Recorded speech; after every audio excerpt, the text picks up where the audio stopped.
BlackRock just dropped a bombshell on the crypto market. What does it mean for Bitcoin, Ethereum, Shiba Inu, and the rest of the altcoin market?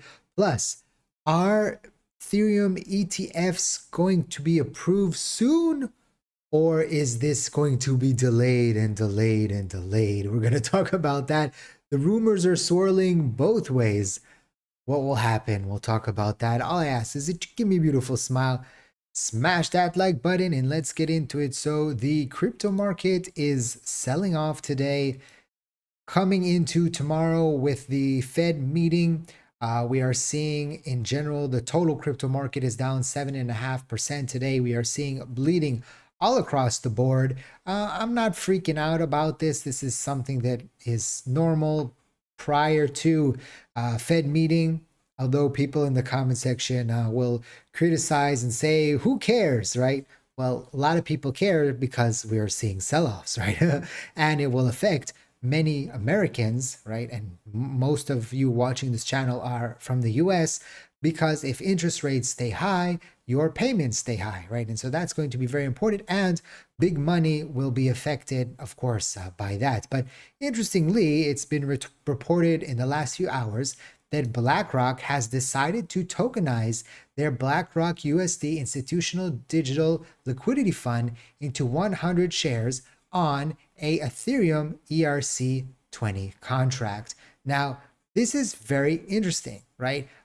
We are thinking about BlackRock, and we're thinking about what could potentially happen with the crypto market going forward.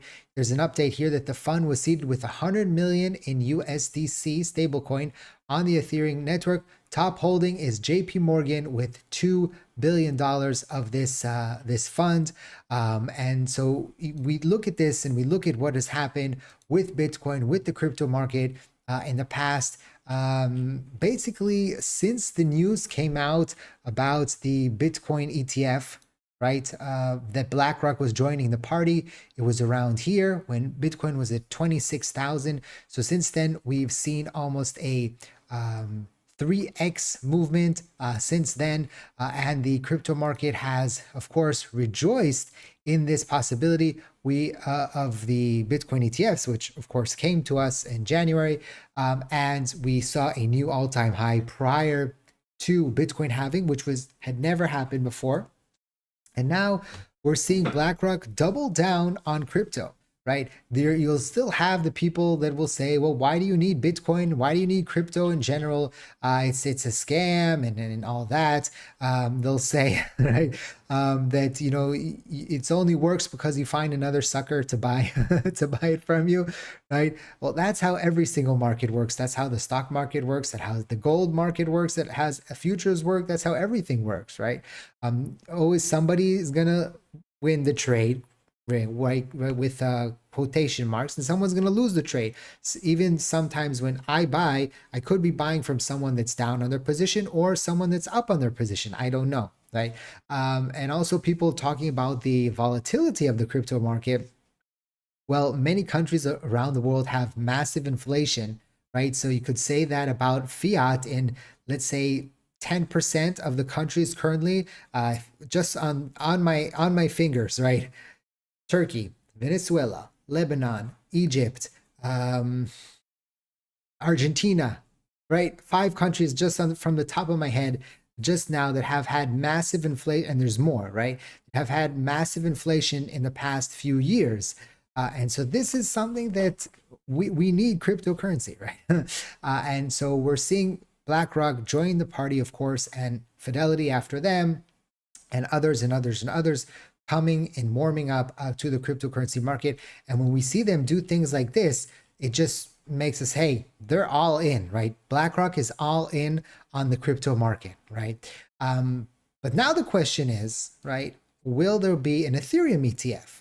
Okay, and will there be a Shiba Inu ETF? And, you know, if there is a Ethereum ETF, what will happen with the prices of Ethereum? What will happen with the cyclical nature of the crypto market, where money flows in from Bitcoin to Ethereum and then to the rest of the altcoin market? How would this affect Shiba Inu? How will this affect others? Currently, right, we're seeing that tomorrow there could potentially be three more Ethereum ETF delays today or tomorrow. VanEck, ARK 21 shares, Hashdex, and Grayscale are all due for delays in the next 12 days. It seems that they're going to delay Hashdex Ethereum ETF, and you can see potentially also ARKs. Should add there was always going to be delay orders. The only deadline that matters is May 23rd. This is what has been the case, right? So we're waiting for May 23rd is the final deadline, right? As you can see here, final deadline is May 23rd for the VanEck one. So like we saw with the Bitcoin ETF, people are looking at that May 23rd, because when Bitcoin ETF January 10th was just one or two of them had that date, so they just approved everything on the first one. But now we're seeing that James is saying here that his cautiously optimistic attitude for Ethereum ETFs has changed from recent months. We now believe these will ultimately be denied May 23rd for this round. The SEC hasn't engaged with issuers on Ethereum specifics, exact opposite of Bitcoin ETFs this fall. And you can see here, Eric's tweeted on March 11th that the odds were down to 35%. If you remember, right, and you can see here from this tweet, the courts made basically Gary from the Grayscale case and from the, was it not Gemini? It was Grayscale and did where they had the court case, and basically the court said, hey, you can't deny this anymore when they lost the case. And so they made Gary basically do it. And now they're not making them do it, right? He can make a good case that Ethereum is a security and not like Bitcoin. I'd say the SEC might actually win the case if it goes to court. So James says here, I disagree with the security part. Don't think Gary will go down that path, but coming around to your view here.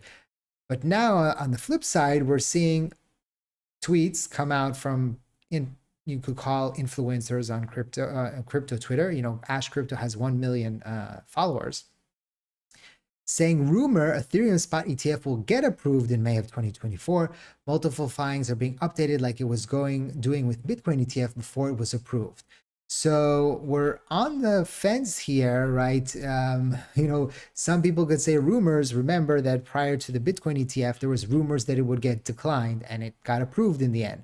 So we don't want to put too much of our stock here on the rumors and just look at potentially what happened in the past and what could potentially happen here. If we get more delays, right, we had the deadlines have already passed. The third deadline is the 24th of March here, coming up in a few days. And we'll see if I don't think it will get approved here. I think they'll just, you know, go to the last one.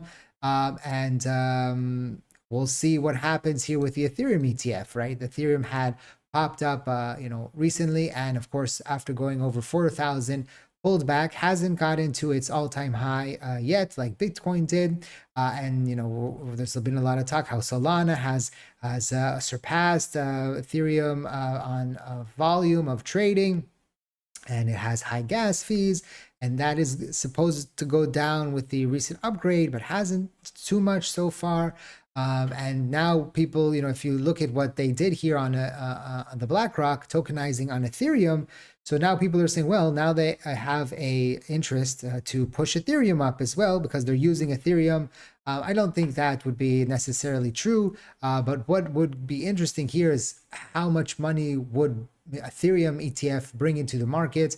Would it have any effect, or is the effect already happened here on the crypto market? And of course, we're seeing this pre-halving pullback, which is okay, it's normal. And of course, the Fed decision tomorrow. But it will be interesting to see what happens here going forward, and how will this affect the prices of meme coins, of Shiba Inu, and the rest of the cryptocurrency market. Very, very interesting. So don't forget to smash that like button. Of course, not financial advice. Always do your own due diligence before you decide to invest. Thank you for watching. I hope to see you next time. And like I always say, let's make a lot of money.